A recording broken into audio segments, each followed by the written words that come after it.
When we mention taxes, what comes to mind? Property taxes, sales taxes, or income taxes?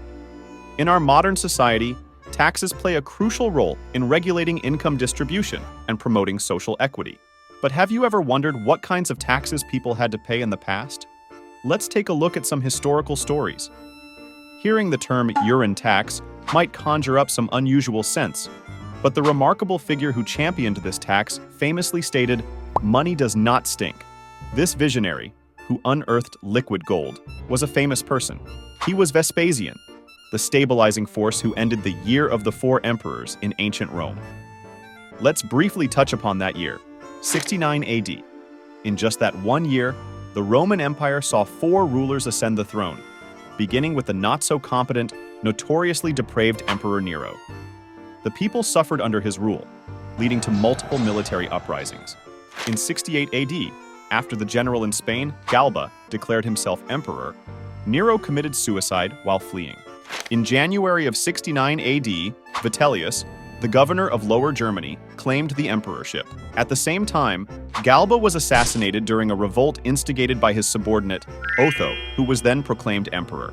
This was a true case of Russian nesting dolls in play. Unfortunately, Otho, who indulged in pleasures, was seen by Romans as a reincarnation of Nero. In March, another military rebellion broke out. Vitellius and Otho vied for the throne, with Otho ultimately losing and taking his own life.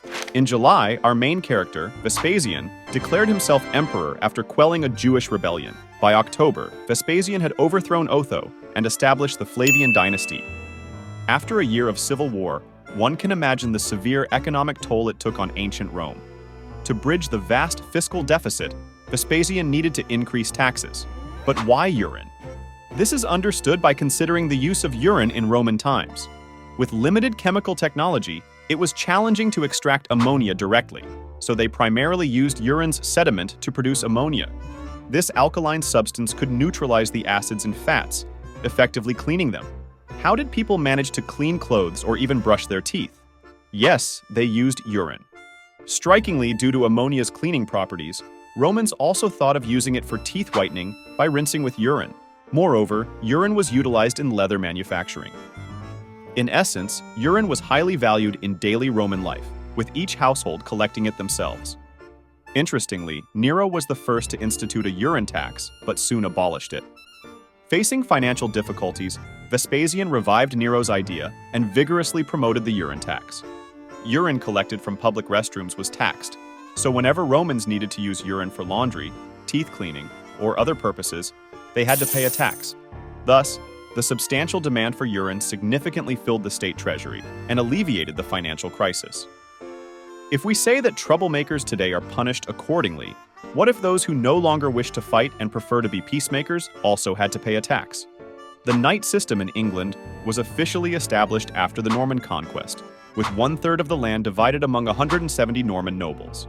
Each noble was then obliged to provide a certain number of knights to the king based on the size of their land holdings, and these knights received their own lands in return. As time passed, the land each noble's descendants inherited became increasingly smaller.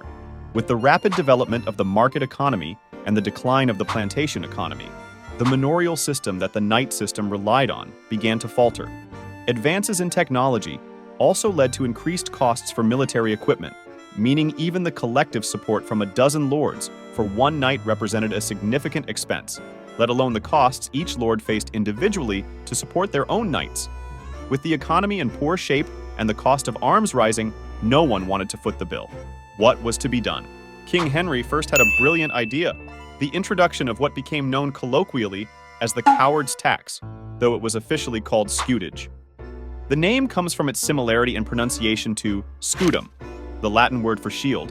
Hence it was also known as shield money. If you were a knight who didn't want to fight or serve as a bodyguard anymore, preferring instead to be a peaceful retiree at home, or focus solely on making money without risking your life, you could pay this tax and be exempt from the originally required 40 years of military service. The state would then use this money to hire mercenaries. You pay, they fight on your behalf.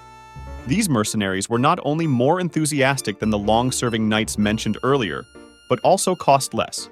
It was a case of paying less for better service, which seemed like a great deal. Tasting success, the English government began to frequently impose the coward's tax on knights, from 11 times in the 45 years of Henry I's reign to 11 times in the 16 years of King John's reign. However, the popularity of the coward's tax led to a significant shift in knights' attitudes toward military service.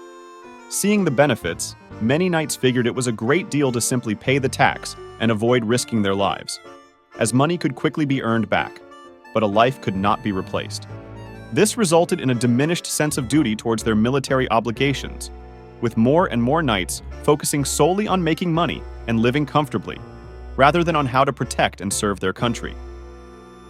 If the coward's tax was once willingly paid for a peaceful life, then the bizarre taxes that appeared centuries later in Britain truly seemed like the government was forcing people to pay in every possible way.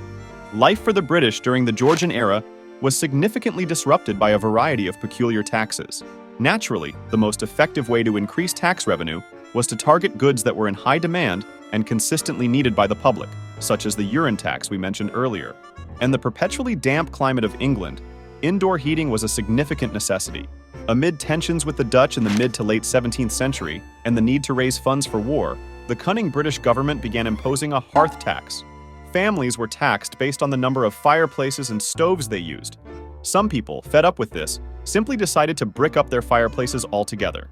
The age-old game of cat and mouse between the governed and the governors was in full swing. By 1689, seeing that the hearth tax was ineffective, the government switched to a window tax, charging households based on the number of windows they had. But who doesn't have windows? Even modest homes often had more than one, and this substantial tax burden made life miserable for the middle class. Many went down the familiar road of blocking up their windows, which not only reduced natural light indoors, but also worsened air circulation, severely impacting the physical and mental health of the residents. The window tax was thus denounced as the thief of sunlight. Today, as you walk down the streets of England, you can still see houses with their windows bricked up from that era. But remember that the 19th century in Britain was plagued with cholera, tuberculosis, and other infectious diseases. We now know that lack of proper ventilation, exacerbated by ceiling windows, hastened the deterioration of many people's health in such conditions. Shockingly, this detrimental tax was not abolished until 1851. Let's rewind further to the 18th century. Influenced by the Industrial Revolution, the gap between rich and poor in Britain was widening. To ease class tensions, the British government attempted to tax luxury goods owned by the wealthy. In 1784, they introduced the hat tax, aimed obviously at the top-hatted gentleman. But the merchants, ever so cunning, began designing hats in various shapes to avoid the tax, cheekily declaring, "This is surely not a hat, so you can't tax it."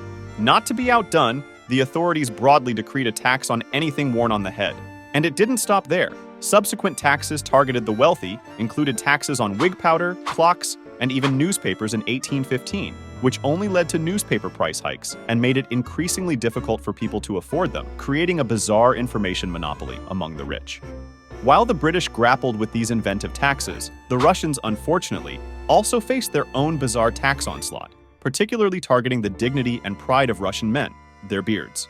When you think of Russian men, many might immediately picture dense facial hair. It's hard to imagine a Russian strongman without a beard, as the custom of growing beards had been a tradition even before the establishment of the Russian Empire. Russians viewed beards as a decoration bestowed by the creator. Back then, sporting a beard was considered being on the cutting edge of fashion. However, in 1698, Peter the Great shockingly ordered a tax on bearded men throughout the nation, a move as stunning as if President Biden were to tax citizens for having hair. Why would Peter the Great make such a decision? At the time, religious conflicts were causing significant turmoil within the Russian Empire, and Eastern Europe, bordering Russia, had severed connections with Western Europe, blocking the influx of advanced Western technologies. To break this isolation, Peter the Great adopted a policy of full Westernization and undertook sweeping reforms. He sent delegations to Amsterdam, London, and other cities to observe and learn, even joining them incognito. Upon returning, he reformed the administrative system to curb the power of the church and reorganized the military following Western models. Things gradually began to get out of hand. Suddenly, Peter the Great decided that old customs were also a reason for Russia's backwardness, and resolved to prohibit Russians from growing beards, going as far as cutting guests' beards at banquets himself. This frightened the populace and sparked public protests. Eventually, Peter the Great had to modify the beard prohibition to a beard tax instead. Does it seem like Peter the Great was a bit off? But of course, things were not that simple. As one of the only two great emperors of Russia, Peter the Great had his reasons. Firstly, the northern wars were pressing, and he urgently needed to strengthen taxation to raise funds. Secondly, there had been long-standing conflicts between the Old Believers and the royal family's Eastern Orthodox Church, with armed clashes having already occurred. Growing beards was a crucial tradition among the Old Believers. This beard tax not only addressed the taxation issue, but also struck a blow against the Old Believers. What appeared to be an unreasonable reform, targeting beards, was actually a masterstroke by Peter the Great, killing two birds with one stone in solving both internal and external troubles. If the Russian beard tax was a unique annoyance for men, the next tax law would be a humiliating shackle specifically targeting women. In the early 19th century, the Kingdom of Travancore in southern India devised numerous ways to increase taxation, especially targeting the lower castes. The government taxed up to 110 types of common items, including some quite unexpected ones, such as the breast tax. Simply put, the breast tax was imposed on lower caste women for the privilege of covering their breasts. Yes, you heard right. To cover their breasts, they had to pay a tax. Women who didn't pay the tax were required to expose their breasts in public. For the conservative women of Travancore, this was absolutely unacceptable, which was precisely the objective of this tax, to ensure compliance by exploiting their modesty. Ironically, even after paying the tax, lower caste women were still required to expose themselves in the presence of higher castes. Thus, the women of Travancore endured immense suffering, caught between personal humiliation and oppressive taxation. Eventually, a woman named Nangeli reached her breaking point. After enduring this indignity day after day, she took a drastic step when the tax collector came to her home. She cut off her breasts with a sickle and presented them to him on a banana leaf. The tax collector fled in horror, and Nangeli died from excessive blood loss. Her act of defiance shocked the nation and ultimately led to the royal family of India abolishing the breast tax and naming her home region in her honor. You might think this is a story about how Nangeli's sacrifice liberated all lower caste women. Unfortunately, reality wasn't so kind. Even though the breast tax was abolished, lower caste women were still forbidden from wearing upper garments in the presence of higher castes. However, Nangeli's resistance sparked a wave of protests, and by 1859, the royal decree finally granted lower caste women the specific right to cover themselves with cloth in a manner distinct from the upper castes. Well in this land of the women with breasts, women continued to fight for their basic right to dress. Throughout history, emperors driven by debauchery and wise rulers focused on national prosperity alike have left behind a slew of tax laws that appear utterly bizarre today. There have been taxes to enforce monopolies, such as the ancient Egyptian tax on edible oils and the medieval European tax on soap, taxes to boost population growth like the ancient Roman bachelor tax, and discriminatory taxes like the Ottoman jizya tax levied on non-Muslim residents. It seemed almost everything from eating and drinking to everyday activities could be taxed. Today, we are also subject to many forms of taxation, but it's hopeful that the taxes in our contemporary society are designed to enhance the welfare and quality of life for all citizens.